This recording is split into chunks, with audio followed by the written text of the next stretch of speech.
on the day the Deathworlders repaid the favor. The galaxy burned. The bridge of the Indomitable hummed with quiet efficiency as Commander Taeyang stood before the main viewport. Stars stretched endlessly before him, cold and distant.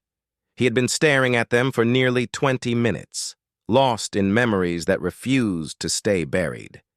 His reflection stared back at him from the transparent metal. Gray touched his temples now. Lines creased the corners of his eyes. 40 years of service had carved themselves into his face, but some memories remained fresh as yesterday. "Commander, you're doing it again?"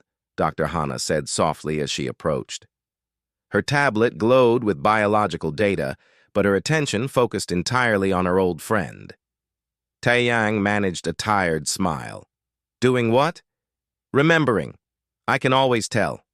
You get this look, like you're somewhere else entirely." She stood beside him, following his gaze into the darkness. "It's the anniversary, isn't it?" He nodded slowly.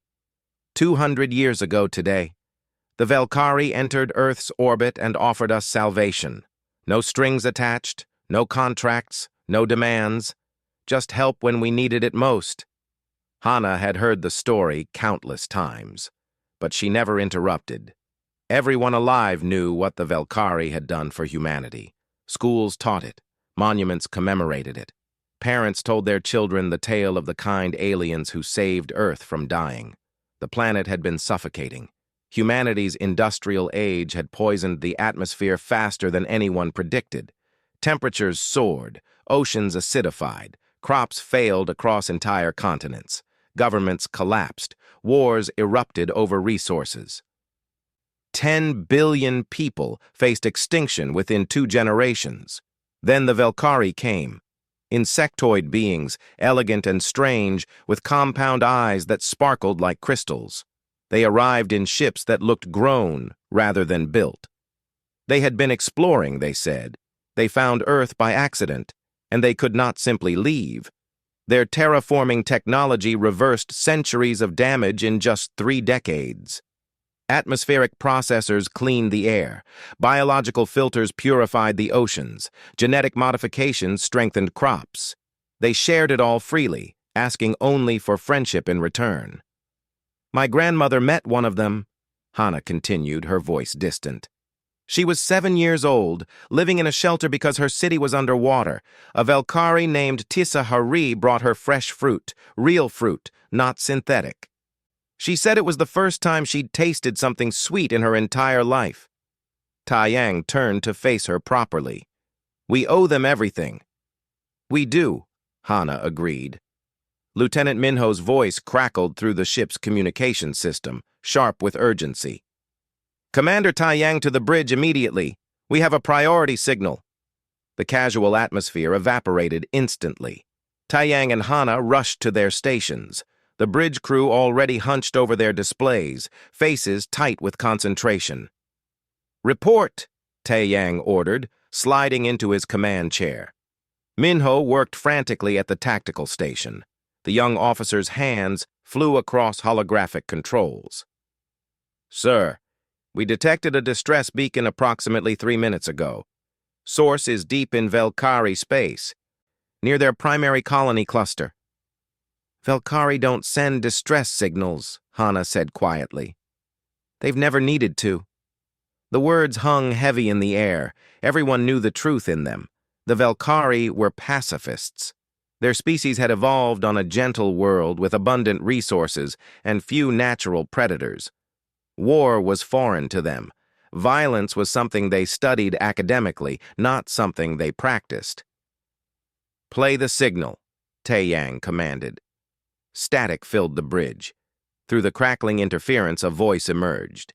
It spoke in the clicking, whistling language of the Valkyrie, but the universal translator converted it to human speech. The voice trembled with terror. "This is Colony Vessel Brightwing. Under attack. Unknown hostiles. They're everywhere. Consuming everything. Millions already dead." Requesting immediate... The transmission cut off abruptly. Silence returned, somehow worse than the static. "Try to re-establish contact," Taeyang said, though he already knew the answer. No response, sir, Minho reported after several attempts. The beacon's origin point has gone completely dark. Hana pulled up data on her console. Brightwing was the colony ship servicing the outer settlements. Population approximately 800,000 Velkari. Mixed families, researchers, traders. 800,000 lives, possibly gone. Taeyang felt something cold settle in his chest. Send everything we have to Earth Command immediately. Priority Alpha clearance. Then contact Ambassador Jiwon at the Galactic Council. The next 4 hours passed in organized chaos. Messages flew between ships and stations. Data streamed across networks. The entire human communications array lit up with activity. Ambassador Jiwon appeared on the main screen eventually, her face grave. Behind her, the Galactic Council chamber buzzed with activity. Dozens of species represented there, each with their own concerns and agendas. Commander Taeyang, Jiwon greeted formally, I assume you've seen the situation.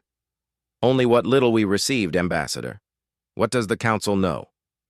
Jiwon's expression darkened. More than I wish we did. The attack on Brightwing wasn't isolated. 3 Velkari colony worlds have gone silent in the past 6 hours. Scout ships sent to investigate haven't returned. Long-range sensors detected something emerging from dark space near the Velkari home cluster. What kind of something? They're calling them Ravagers. A parasitic hive consciousness. They consume everything organic, strip worlds bare, then move to the next system. Intelligence suggests they've destroyed at least 12 civilizations in other galaxies. Somehow, they found their way here. Taeyang felt his hands tighten on the armrests of his chair. What's the Council doing? Jiwon's silence spoke volumes before her words did. Debating. Several species are concerned about committing resources to a conflict that might not threaten them. Others worry about the cost. The Velkari have virtually no military capacity. Some Council members are suggesting strategic retreat. Strategic retreat? Hana's voice cut through the bridge like a blade. You mean abandonment?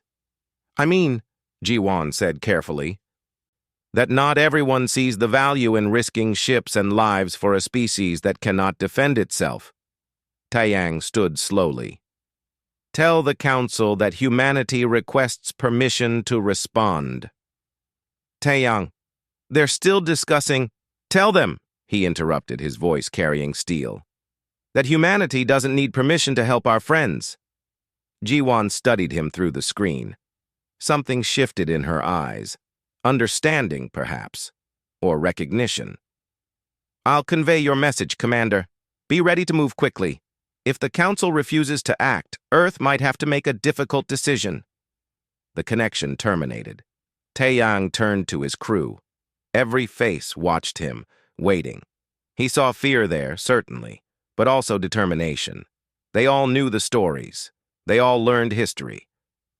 They all understood what the Velkari had done for humanity.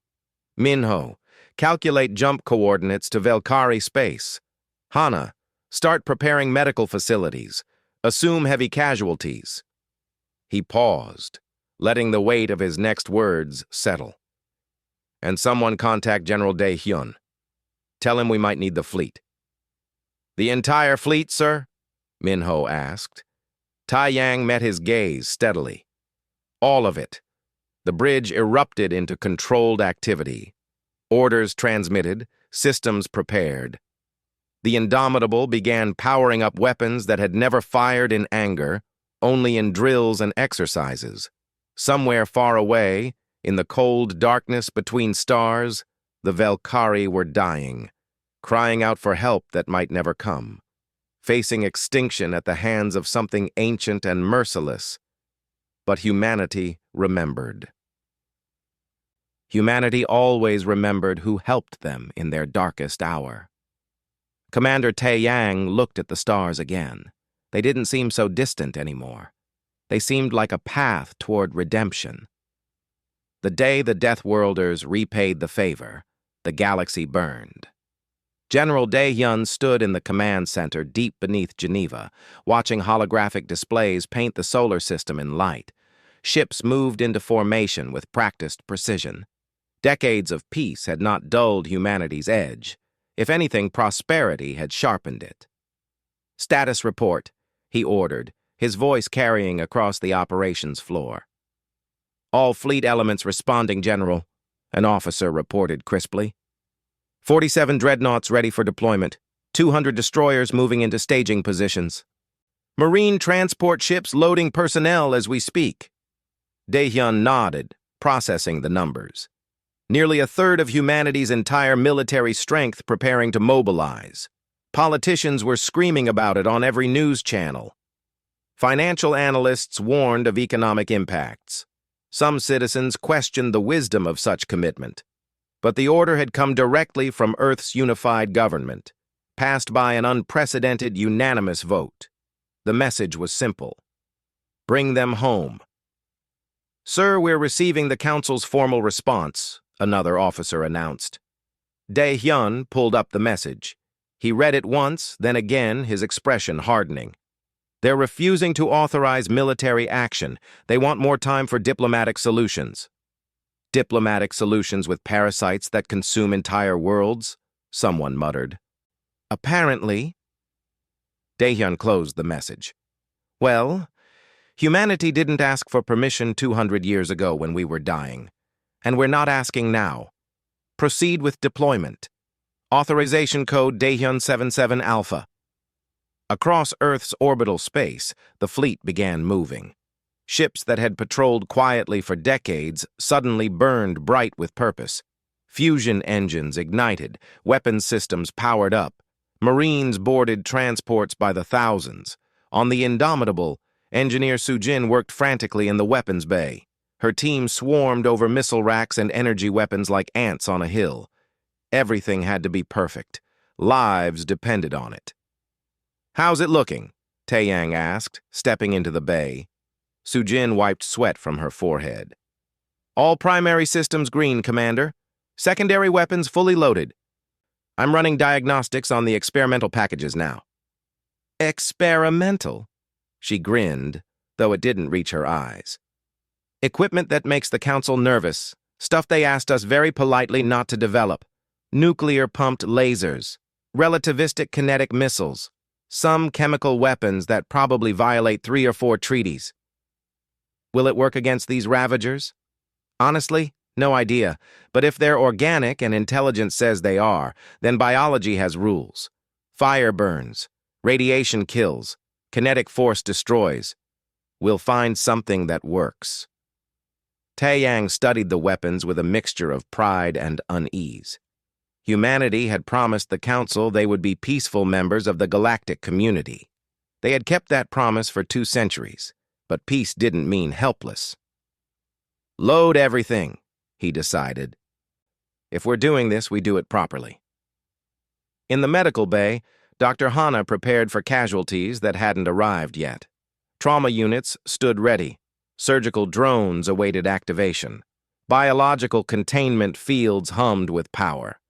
Her assistant, a young medical officer named Ji-ho, organized supplies with nervous energy. "Doctor, do you really think it'll be that bad?" Hana didn't look up from her work. "I think we're about to fight something that destroyed 12 civilizations. Something that eats entire species. So yes, Ji-ho, it'll be that bad." "Then why are we going?" Now Hana did look at him, really looked at him. "Because they saved us. Because when humanity was dying, the Velkari didn't hesitate. They didn't form committees or debate costs. They just helped. Now it's our turn." Ji-ho absorbed this, then nodded and returned to work with renewed focus. Lieutenant Minho stood in the Tactical Operations Center, surrounded by holographic star charts. His team worked around him, calculating jump coordinates and attack vectors. Wargaming scenarios played out in accelerated time on multiple screens.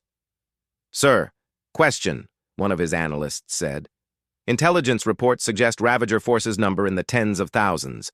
Our fleet is maybe 300 ships total. How are we supposed to win? Minho smiled thinly. Because we're not like the other species they've fought. Most of the galaxy evolved on gentle worlds. Low gravity, abundant resources, mild weather. They don't really understand conflict the way we do. We're not exactly warriors either, Lieutenant. Humanity's been at peace for... We've been at peace with other intelligent species, Minho interrupted. But Earth? Earth tried to kill us every single day. Predators hunted us. Diseases evolved to destroy us. Weather patterns could wipe out entire settlements. Gravity crushed anyone who wasn't strong enough. We didn't become the dominant species on our planet because we were peaceful. We became dominant because we were too stubborn to die. He pulled up Earth's profile on the main display. The planet glowed there, blue and beautiful, and deceptively deadly. The Council classifies Earth as a Death World 9 on a scale of 10. Do you know what that means? It means by all reasonable standards, complex life shouldn't exist there. The gravity's too high, the weather's too violent, the predators are too efficient. But we didn't just survive there. We thrived. We adapted. We learned to hunt things bigger than us. We learned to outlast things faster than us. We learned to kill things that were trying to kill us. The analyst stared at the planet with new understanding. The Ravagers evolved to consume, Minho continued quietly. We evolved to survive. That's the difference. Corporal Hyunwoo assembled his Marine squad in the deployment bay. 20 soldiers, all veterans of various conflicts and peacekeeping missions. They checked weapons with practiced efficiency. Power armor hummed as systems activated. Listen up, Hyunwoo called out. We all know the mission. Velkari world's under attack. Hostile force of unknown size and capability. High probability of casualties. Any questions? One Marine raised a hand. Corporal, why us? Why is humanity taking this alone? Hyunwoo considered the question carefully. Because 200 years ago, a little girl was starving in a flooded city. A Velkari gave her fruit. Real fruit, not synthetic garbage. First sweet thing she'd ever tasted. That little girl grew up and had children. Those children had children. One of those grandchildren is standing in this bay right now. He let the words sink in. The Velkari could have ignored us, could have decided humanity wasn't worth the resources. But they didn't. They saved billions of us. So now, when they're the ones dying, we don't calculate costs. We don't debate ethics. We just go. Because that's what family does. Ura! The Marines responded in unison. Ambassador Jiwon faced the Galactic Council chamber with barely controlled fury. Representatives from dozens of species watched her with varying degrees of sympathy and concern. The Velkari saved humanity from extinction, she stated clearly. They asked for nothing in return. And now, when they face annihilation, this council debates whether helping them is economically viable. A reptilian delegate hissed softly. Ambassador, please understand our position. The Ravagers are a threat beyond normal military capacity. Committing forces could leave our own worlds vulnerable. Then you're cowards, Jiwon said flatly. Gasps echoed through the chamber. Such direct insults were simply not done in council proceedings. You hide behind economics and strategy while an entire species dies. Fine, humanity will handle this alone, but remember this day. Remember that when you needed someone to do the hard thing, the dirty thing, the dangerous thing, you looked to the Deathworlders. The species you barely tolerate, the ones you call primitive and violent. She straightened her formal robes. Humanity is deploying our fleet. We will save the Velkari, and when we succeed, every species in this galaxy will understand exactly what Deathworlders are capable of when properly motivated. The transmission ended. In orbit above Earth, the last ships finished loading. 47 dreadnoughts. 200 destroyers, 15,000 Marines, medical frigates, supply vessels, support craft, the largest human military deployment in 2 centuries. General Dae-hyun gave the final order. All ships, prepare for jump. Destination, Velkari space. Authorization to engage hostile forces is granted. Rules of engagement. Destroy anything threatening Velkari lives. No surrender, no retreat. Bring them home. The fleet acknowledged as one. Space rippled as the first ships vanished into faster-than-light transit. Then more. Then entire battle groups. One by one, humanity's warships left the solar system behind. Commander Taeyang stood on his bridge, watching stars stretch into lines as the Indomitable entered jump space. ETA to Velkari space, he asked. 18 hours, sir, Minho reported. 18 hours until they'd see what they were really facing. 18 hours until theory became reality. All hands, this is the commander, Taeyang announced shipwide. We're going to war, a real war, against something that kills entire civilizations. Some of us won't come back. That's the truth. But the Velkari didn't hesitate when we needed them, so we don't hesitate now. Get some rest. Check your equipment. And remember why we're doing this. He closed the channel and returned to staring at the distorted stars of jump space. Behind them, Earth grew distant. Ahead, the galaxy waited to see what Deathworlders could really do. The day the Deathworlders repaid the favor. The galaxy burned. The human fleet emerged from jump space into absolute horror. Captain Yunji had seen combat before. Pirate raids, border skirmishes, peacekeeping operations that turned violent. Nothing prepared her for this. Her stealth ship, the Shadow Dancer, materialized on the edge of Velkari space completely undetected. Standard procedure for reconnaissance. Get in quietly, assess the situation, report back. What she saw made her stomach turn. Recording all data, her co-pilot whispered, though there was no one to hear them. Whispering just felt appropriate somehow. 3 Velkari colony worlds hung in space ahead, except they weren't really worlds anymore. They were corpses. The first planet looked stripped, not bombed or burned, stripped.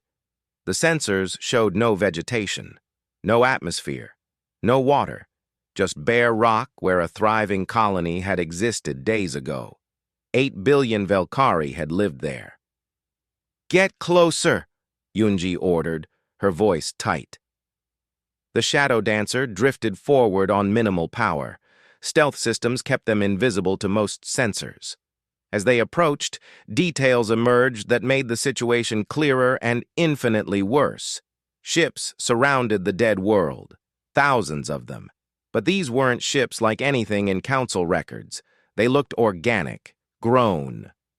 Massive things that pulsed and writhed in the void like diseased organs. Are those alive? The co-pilot asked. According to sensors, yes. Biological readings across the entire fleet. They're not ships. They're creatures. As they watched, one of the massive bioships extended tentacles toward the planet's surface. Mining operations, perhaps, or feeding. The distinction didn't seem to matter. Move to the next world. I need to know how far this has spread. They slipped through space like ghosts. The second colony world was still alive, barely. Velkari defense satellites tried desperately to fight off the swarm. It was like watching insects attack a predator. Brave, but ultimately futile. Explosions blossomed across the planet's orbital space. Velkari ships, small and elegant, died by the dozens. For every Ravager vessel destroyed, 3 more appeared. Third planet, now. The third world was different. Here, the Velkari still held ground. Bioships surrounded it completely, but hadn't penetrated the surface defenses yet. Energy shields flickered over major cities. Underground shelters showed strong life signs. Millions of them are still alive down there, the co-pilot reported. But they won't last long. Maybe days, maybe hours. Yunji made her decision. Send everything we've recorded to the fleet, full priority. Then find me weak points in the Ravager formation. There has to be a way through. The data transmitted in compressed bursts. 17 light minutes away, the main human fleet would receive it and know exactly what they faced. Commander Taeyang studied the reconnaissance data with growing rage. He kept his face neutral because the crew was watching, but inside, fury burned like a star. "Tactical analysis," he ordered Minho. The young lieutenant pulled up projections. Ravager forces number approximately 40,000 bioships of various sizes. Largest vessels are 3 kilometers long. Smallest are fighter-sized, maybe 50 meters. They operate as a hive mind, coordinating perfectly. Individual ships show regenerative capabilities. Conventional weapons damage them, but they heal. Weaknesses? They've never fought humans before. Every species they've encountered used energy weapons primarily. Lasers, plasma cannons, particle beams. The Ravagers adapted defenses against those, but we also use kinetic weapons, missiles, ballistics, explosives. They might not be ready for that. Dr. Hana stepped forward. "I've analyzed the biological data. They're carbon-based, similar to most life in the galaxy. That means they're vulnerable to the same things that kill us: extreme heat, radiation, biological agents. We have options." Taeyang nodded slowly. "We split the fleet. 3 battle groups. First group hits the outer perimeter of the third planet. Draw their attention. Second group moves to evacuate survivors from the second world. Third group establishes a defensive perimeter to protect extraction." "Sir, that leaves us spread thin," Minho cautioned. "We're already outnumbered 100 to 1. Concentration won't help us. Speed and aggression will. We hit hard, extract survivors, and regroup." Questions? No one spoke. "Then let's show these things what happens when you threaten our friends." The human fleet split into 3 formations. Taeyang's battle group, 15 dreadnoughts and 60 destroyers, accelerated toward the third planet at maximum combat speed. The Ravagers detected them immediately. The bioships began repositioning, flowing through space like a disturbed swarm of insects. Their response was instant and coordinated. "Enemy vessels approaching, 5,000 plus," Minho reported calmly. "Weapons range in 30 seconds. All ships, fire at will. Target the largest vessels first. I want those big ones dead." The human fleet opened fire. Missiles streaked across the void by the thousands. Not elegant energy weapons, but crude explosives accelerated to relativistic speeds. Nuclear warheads detonated in coordinated patterns. Kinetic penetrators, simple lumps of metal moving at fractional light speed, punched through bioship hulls like they weren't there. The Ravagers hadn't seen weapons like this in millennia. Their energy shielding, evolved to deflect lasers and plasma, did nothing against solid projectiles. The first wave of missiles hit the lead Ravager vessels. Explosions rippled across organic hulls. Atmosphere vented into space. Bioships larger than cities simply came apart under the assault. But they adapted fast. "Sir, they're changing formation. Smaller vessels moving to intercept missiles, using themselves as shields." Taeyang watched as Ravager fighter equivalents threw themselves into the path of incoming fire. Sacrificial, efficient, terrifying. "Switch to close-range weapons, prepare for contact." The fleets met like ocean waves crashing together. Ravager ships were fast and numerous. They swarmed over human vessels, tentacles and bioweapons trying to breach hulls. But human ships were built for war. Armor plating, multiple redundant systems, compartmentalized design. Earth's harsh conditions had taught humanity to build things that lasted. Point defense cannons shredded approaching fighters. Flak bursts created kill zones in space. When Ravager vessels managed to latch onto human ships, automated systems severed them with cutting beams. Corporal Hyunwoo and his Marines prepared for deployment in the Indomitable's drop bay. Their target was the third planet's surface. Intelligence reported underground shelters full of survivors who needed extraction. "Listen up," Hyunwoo called to his squad. "Drop pods in 5 minutes. We're going straight into the middle of hell. Ravager forces have surrounded the main shelter complexes. Our job is to hold the perimeter while transports evacuate civilians." "How many Ravagers on the ground?" someone asked. Millions. Silence greeted that number. We're not trying to kill them all, Hyunwoo continued. We're just buying time. Hold the line long enough for the sieves to get clear, then we extract. Simple. Nothing about this is simple, Corporal. No, Hyunwoo agreed. But we're Marines.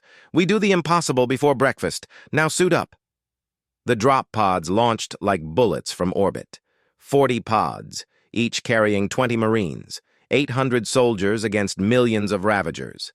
Atmospheric entry turned the pods' exteriors white-hot.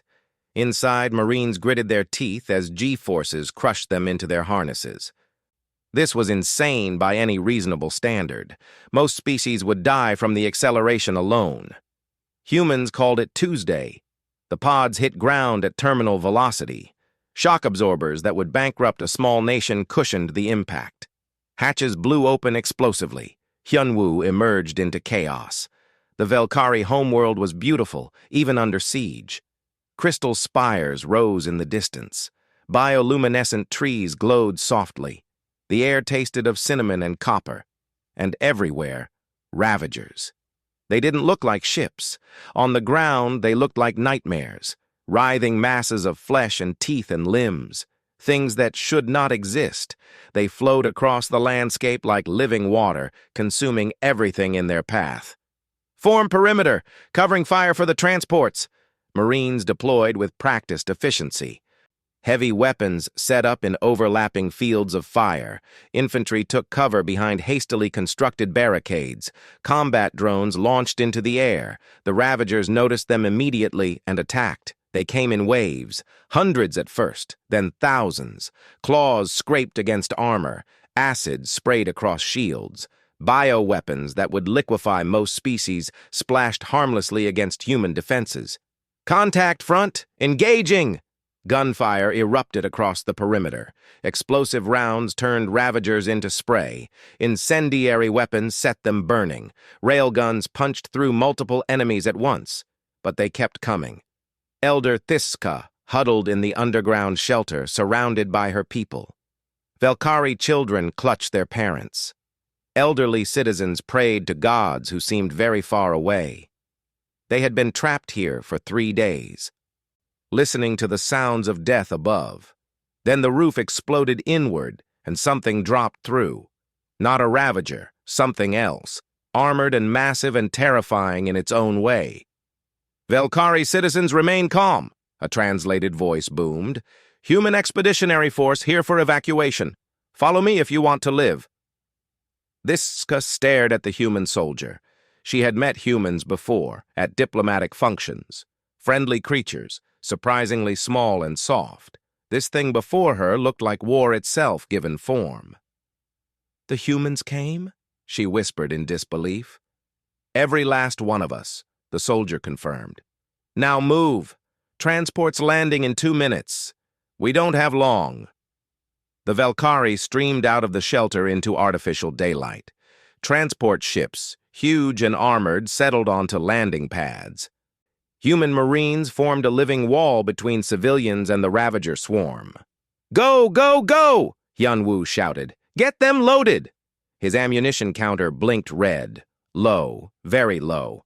Around him, his Marines fired until their weapons overheated, then fired some more. Ravagers covered the ground like a carpet, pressing closer despite horrific casualties. Corporal, we can't hold much longer. Yes, we can. 5 more minutes. We don't have 5 minutes. Then we make them. The last transport lifted off just as the perimeter collapsed. Marines fell back in fighting retreat, covering each other's movement. Hyunwoo's suit took a hit that would have killed an unarmored human. His armor absorbed it barely. Everyone on transports, now! They scrambled aboard the evacuation craft. Doors sealed, engines screamed. The transport clawed its way into orbit through a storm of biofire. In the command center of the Indomitable, Taeyang watched tactical displays update. His fleet had broken through. Survivors were being evacuated, but the cost was mounting. Casualty report. 4 destroyers destroyed, 6 more heavily damaged. Marine casualties at 32%. 32% in the first engagement. How many Velkari saved? Approximately 9 million from the third planet. Second planet. No survivors, sir. We were too late. Taeyang closed his eyes briefly. 9 million saved. Billions lost. Regroup the fleet. This isn't over. The day the Deathworlders repaid the favor, the galaxy burned. News correspondent Yuna had embedded herself with the human fleet against every reasonable piece of advice. Journalists didn't belong on warships during active combat. It was dangerous. It was unprecedented. The military had tried to refuse her. Then Admiral Nari personally approved the request. The galaxy needs to see this, the Admiral had said simply. Now Yuna crouched in the observation deck of the dreadnought Relentless, recording everything. Her camera drones captured footage that would be broadcast to billions of viewers across hundreds of worlds. The galaxy was watching. This is Yuna reporting from the human battle fleet in Velkari space. She spoke into her recorder, her voice steady despite the occasional shudder from weapon fire. What I'm witnessing is unlike anything in modern galactic history. Humanity is fighting a war, a real war, against the Ravager hive mind. Her drones captured footage of human ships engaging Ravager biovessels. The images were brutal and beautiful and terrible all at once. Explosions painted space in colors that shouldn't exist. Ships died on both sides, but the humans kept pushing forward with something that looked like rage given form. Initial casualty reports suggest human losses exceed 40% in some combat units. Yet they continue fighting. They don't retreat. They don't negotiate. They simply refuse to stop. Aboard the observation ship, Witness. Council observer Velmak watched the same battle with growing disbelief. The Triangulum Accord had sent him to document human actions, to ensure no war crimes occurred, to provide objective analysis. He was witnessing something his species had no context for. Velmak's people evolved on a gentle world with mild weather and abundant food. Conflict existed, certainly, but it was managed through careful negotiation and ritual combat. Actual warfare, the total commitment of resources toward mutual destruction, was considered primitive. "Recorder active," he spoke into his datapad. "Hour 47 of human military operations. Assessment update. Previous estimates of human capability were fundamentally flawed." He watched as a human destroyer, crippled and bleeding atmosphere, rammed itself directly into a Ravager bioship 50 times its size. Both vessels exploded. The destroyer's crew never attempted to evacuate. "They're using damaged ships as weapons, sacrificing crews deliberately. This should not be tactically sound. It should not work. But it does." The Ravagers cannot predict actions that seem irrational by any logical standard. More footage showed human Marines holding positions that should have been overrun within minutes. Hours later, those same Marines were still there, still fighting, sustained by nothing but stimulants and what humans called spite. Individual human soldiers are demonstrating pain tolerance levels that exceed medical safety parameters by factors of 10 or more. They continue combat operations with injuries that would incapacitate any Council species. Some continue fighting after technically dying, kept functional by automated medical systems in their armor. Velmak paused his recording. He needed to include something personal, something the Council would understand. Note for Council review: humanity is not like us. We evolved to survive. They evolved to persist. The distinction appears minor, but is actually fundamental. We avoid death. They refuse it. Even when logic says they should fall, they continue. Not because they're stronger, but because they're too stubborn to accept defeat. Private Donghyun's squad held Checkpoint 7 on the fourth planet. They had been holding it for 17 hours straight. Orders were simple: don't let anything through.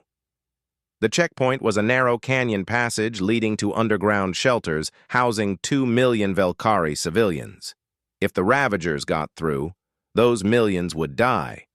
So Dong-hyun and his 19 squad mates decided the Ravagers weren't getting through. "Magazine!" Dong-hyun called, hand extended. His squad mate slapped a fresh ammunition box into his palm. The weapon overheated warning blinked red, but he ignored it. Overheated was better than empty. The Ravagers came in endless waves. They learned fast. First attempts were straightforward charges. Human weapons cut them down like grass. Then they tried coordinating attacks from multiple angles. Human defensive positions covered every approach. Then they started using their dead as shields, pushing corpses forward to absorb fire. The humans started using explosives that worked just fine against corpses. "They're not very smart, are they?"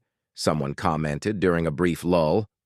"They're a hive mind," Dong-hyun replied, checking his ammunition. "Used to overwhelming enemies through numbers and adaptation.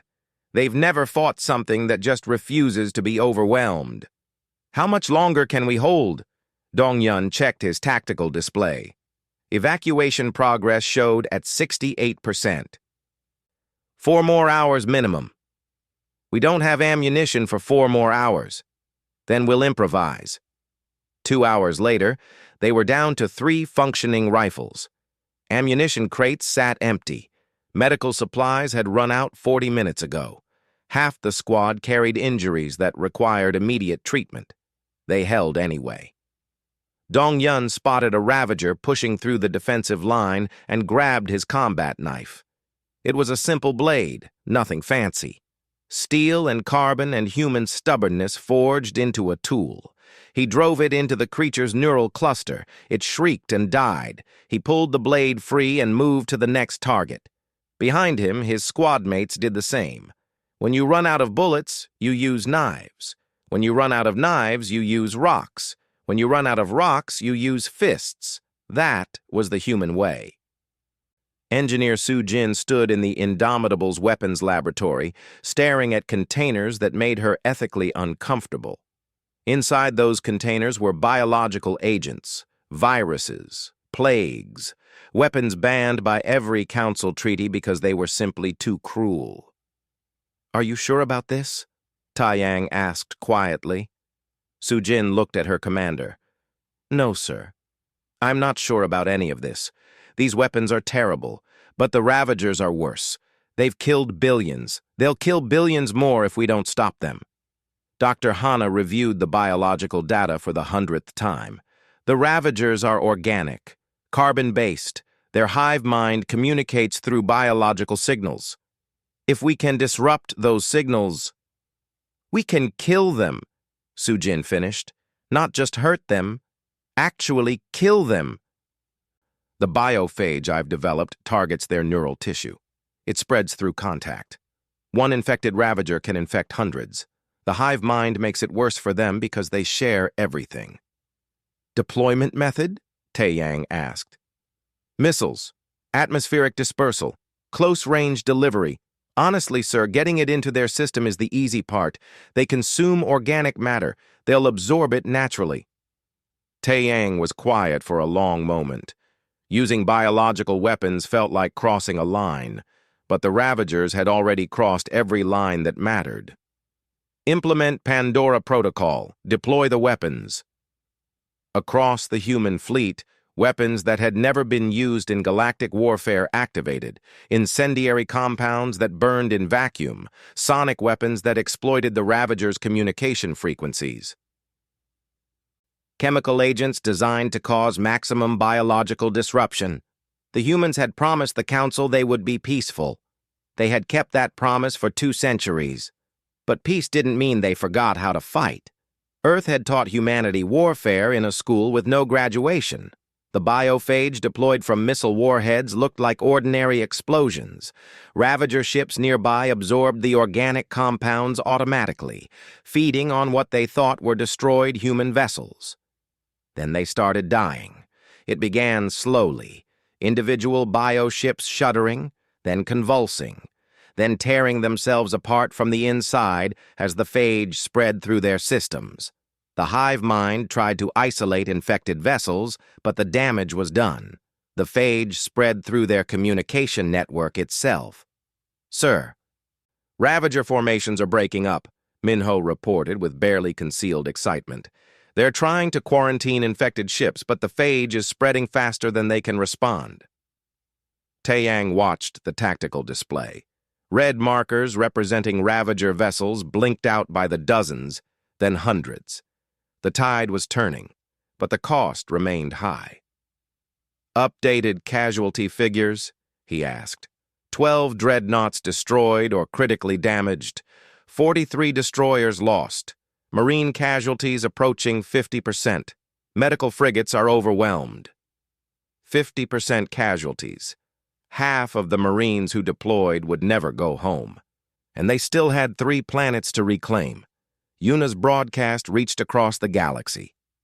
Species that had refused to help now watched in silent horror and grudging respect as humans paid in blood for their principles. The human fleet continues pressing forward despite catastrophic losses, Yuna reported. I've interviewed several ship commanders. When asked why they persist despite the cost, they all give the same answer. Because the Velkari would have done it for us.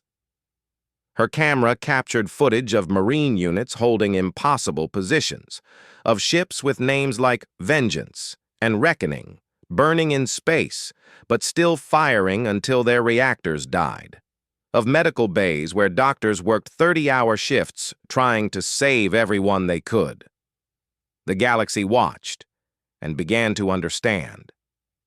Council observer Velmax reports back to his government grew more disturbed with each transmission. The humans are not fighting for territory or resources. They are fighting for an idea. The idea that when someone helps you, you help them back. That loyalty matters more than logic.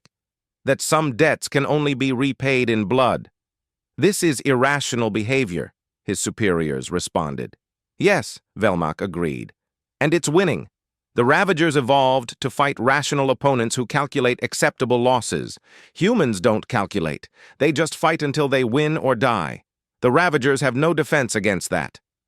On the surface of the 4th planet, Private Dong Yun's squad finally received reinforcements. Fresh troops with ammunition and supplies. Medical evacuation for the wounded. Dong Yun himself could barely stand. 17 hours of continuous combat had pushed him beyond any reasonable limit. His armor's medical system had injected enough stimulants to kill a smaller man. Burns covered half his body. A Ravager claw had torn through his leg armor. Checkpoint 7. You are relieved, the reinforcement commander said. Get to medical. You've earned it. Evacuation status? Dong Yun asked through cracked lips. Complete. 2 million civilians extracted. Not a single Ravager got through your position. Dong Yun nodded once. Then he collapsed. The medics rushed forward, but he was already unconscious. They loaded him onto an evacuation transport along with the survivors of his squad. 19 had held the line. 7 were still alive. Back on Earth, politicians debated the cost. Financial analysts worried about economic impacts. Military strategists argued about resource allocation, and the common people, the civilians who remembered being saved 200 years ago, donated blood and supplies and volunteered for support roles. Because humanity understood something the rest of the galaxy was only beginning to grasp. Sometimes the right thing is expensive, sometimes it costs everything. But you do it anyway, because that's what family means. Admiral Nari's battle group engaged the Ravagers at the 5th planet. Her ships were fresh, having just arrived from reserve positions.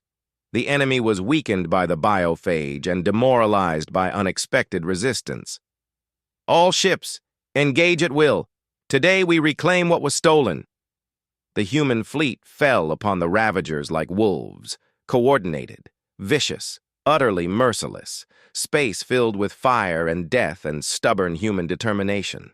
And slowly, impossibly, the tide began to turn. The day the Deathworlders repaid the favor, the galaxy burned 4. Velkari worlds had been reclaimed. 3 remained under Ravager control, stripped of life and resources. Those 3 dead worlds represented the total annihilation of 15 billion souls. But Admiral Nari had no time for grief. She had a war to finish. Her battle group consisted of 28 dreadnoughts and 90 destroyers, fresh ships with full crews and complete ammunition stores. They had jumped into Velkari space just hours ago, relieving the exhausted first wave. "Status of Commander Taiyang's forces?" Nari asked. Her tactical officer checked the data feeds.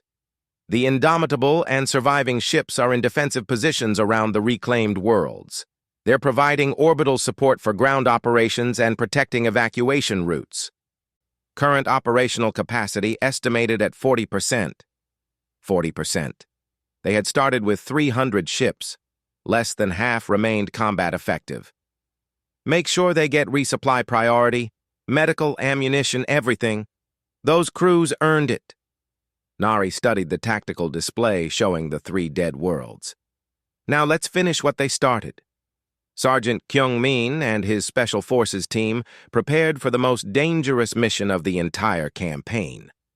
Their objective was simple in concept, nearly impossible in execution: infiltrate a Ravager hive structure and deploy Dr. Wanshik's enhanced bioweapon directly into the neural cluster.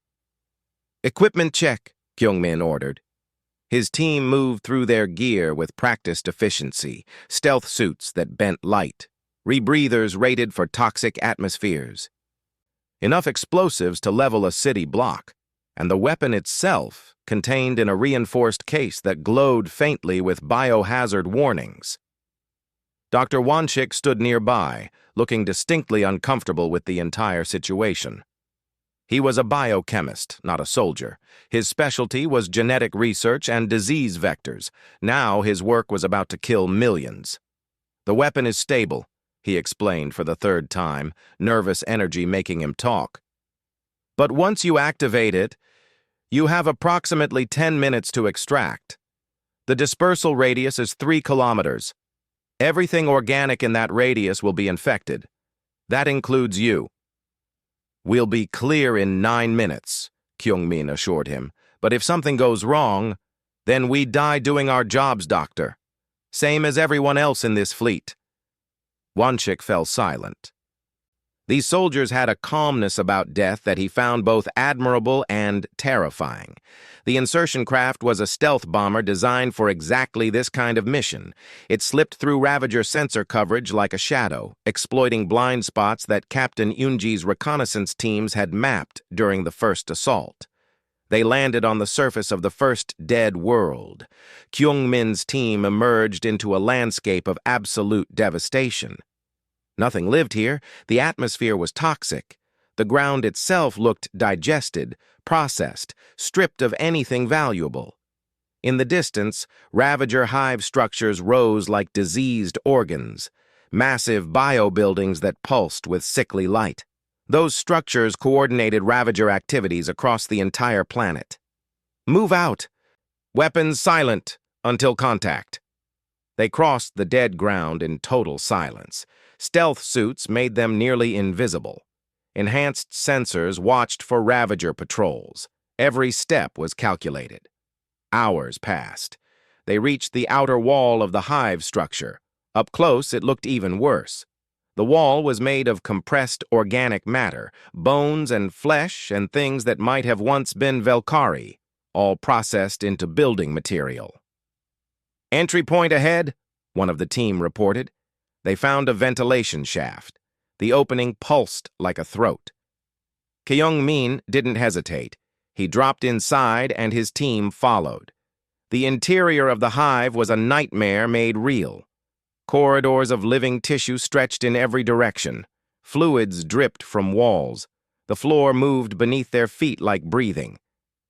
Everything was alive and hostile and wrong. "Neural cluster is 300 meters deeper." Kyung-min checked his tactical display. "Stay tight, stay quiet." They moved through the organic corridors like ghosts. Twice they encountered Ravager drones. Both times, silent kills with vibration blades. No alarms, no alerts, just quick deaths in the dark. The neural cluster chamber was massive. a cathedral of flesh and horror. In the center, a brain the size of a building pulsed with light. Thousands of neural connections fed into it from every direction. This thing coordinated all Ravager activity on the planet. "Deploy the weapon," Kyung-min ordered. His demolitions expert placed the device carefully at the base of the neural cluster. Connections extended from the case, burrowing into the living floor. The weapon began its activation sequence. "Timer set. 9 minutes. Then we run." They ran. Behind them, the bioweapon activated.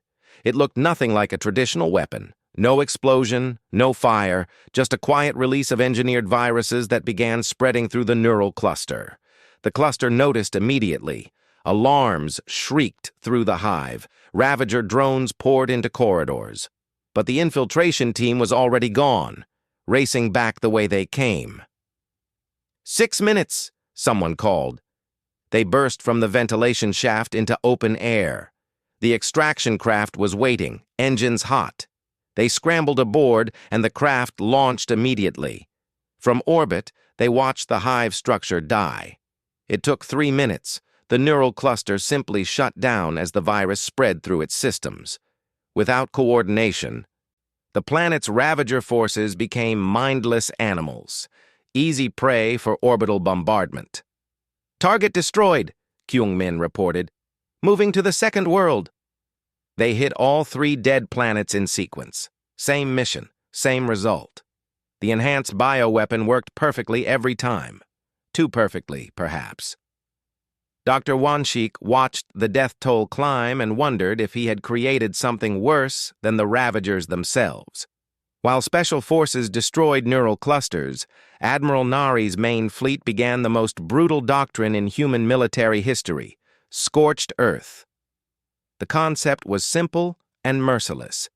If the Ravagers wouldn't leave, if they couldn't be negotiated with, if they represented an existential threat, then you removed everything they could use, burn the ground, poison the atmosphere, turn planets into places where nothing could survive. It was a doctrine developed during Earth's darkest wars, used sparingly, regretted always, but effective. "All ships, begin bombardment," Nari ordered. "Incendiary weapons first. Follow with chemical dispersal. Nothing survives." The fleet opened fire on the 3 dead worlds. Not precision strikes aimed at military targets. Total bombardment designed to sterilize entire planets. Orbital kinetic weapons rained down like artificial meteors. Each impact released more energy than nuclear weapons. They struck deep, penetrating into the planet's crust, destroying underground Ravager structures. Incendiary missiles followed. These weapons burned hot enough to melt rock. They created firestorms that swept across continents. Atmosphere itself became fuel. Then came the chemical weapons. Compounds designed by Earth's military laboratories, never used until now, each more terrible than the last. They poisoned soil, they corrupted water, they made the very air lethal. Council observer Velmach watched in horror. "They're destroying entire worlds. This is genocide." His assistant, younger and less experienced, looked confused. The worlds were already dead. The Ravagers stripped them. But to make them permanently uninhabitable, that's extreme even by wartime standards. Velmach recorded his observations carefully. The humans are not trying to reclaim these worlds. They're ensuring the Ravagers can never use them, denying the enemy resources at any cost. This is warfare without restraint. But even as he spoke, he understood the logic. The Ravagers were not an enemy that could be negotiated with. They were a force of nature, consuming and spreading. You either stopped them completely or they eventually consumed everything. The 3 dead worlds burned. After 72 hours of continuous bombardment, nothing remained. The planets were lifeless rocks with toxic atmospheres and irradiated surfaces. Nothing would grow there for 10,000 years. But the Ravagers were gone. The main Ravager force, realizing their forward positions were collapsing, made a desperate decision. They would strike at the heart of Velkari civilization, the homeworld itself. 30,000 bioships converged on the planet where Velkari civilization began, where Elder Tistska and billions of other survivors had taken shelter underground, where the last great concentration of Velkari life remained. If the Ravagers succeeded, the species would be extinct. Commander Tai Yang received the warning from reconnaissance satellites. His exhausted fleet was still in defensive positions around the reclaimed worlds.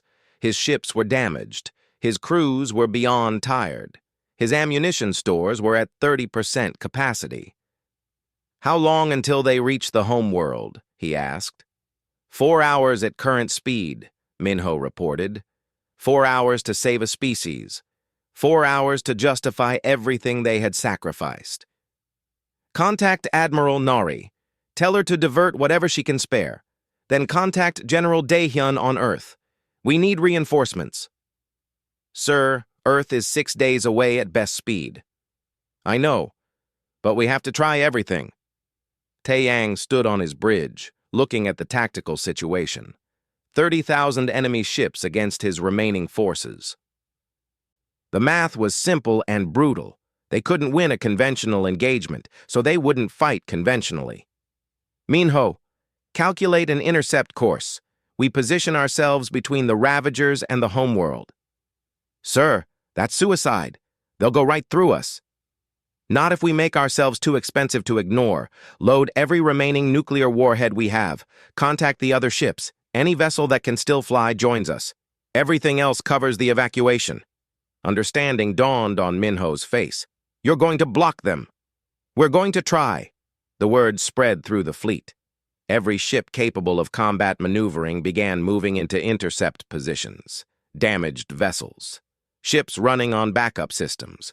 Crews that should have been evacuated days ago. They formed a line between the Ravagers and the homeworld.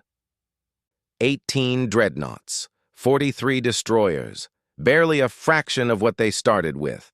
Against 30,000 enemy ships, it should have been pointless.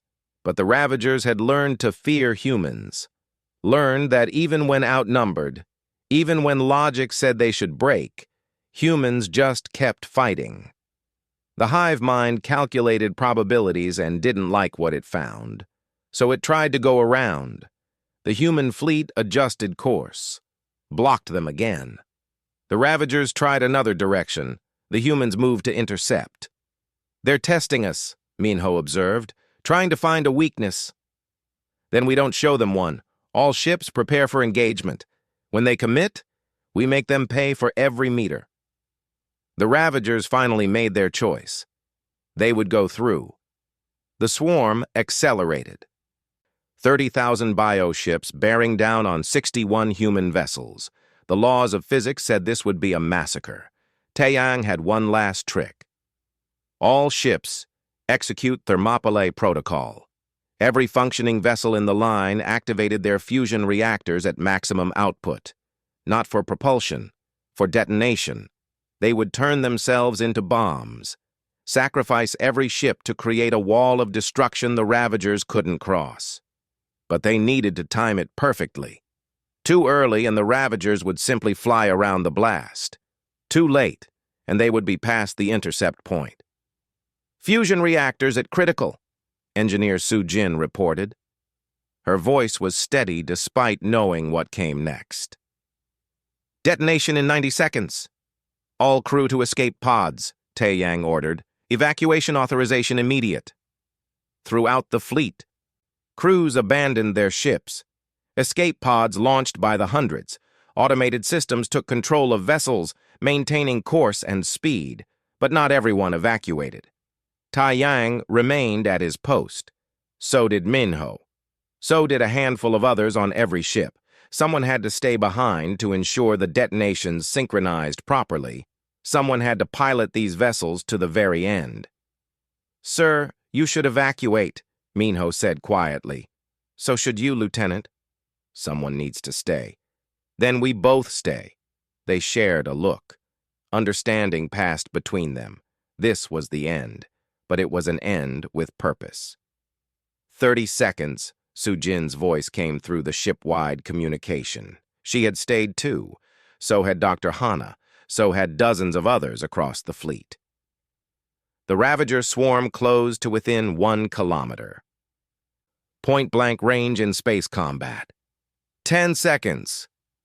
Taeyang thought of Earth, of the homeworld that nearly died 2 centuries ago, of the Velkari who saved it without being asked. 5 seconds.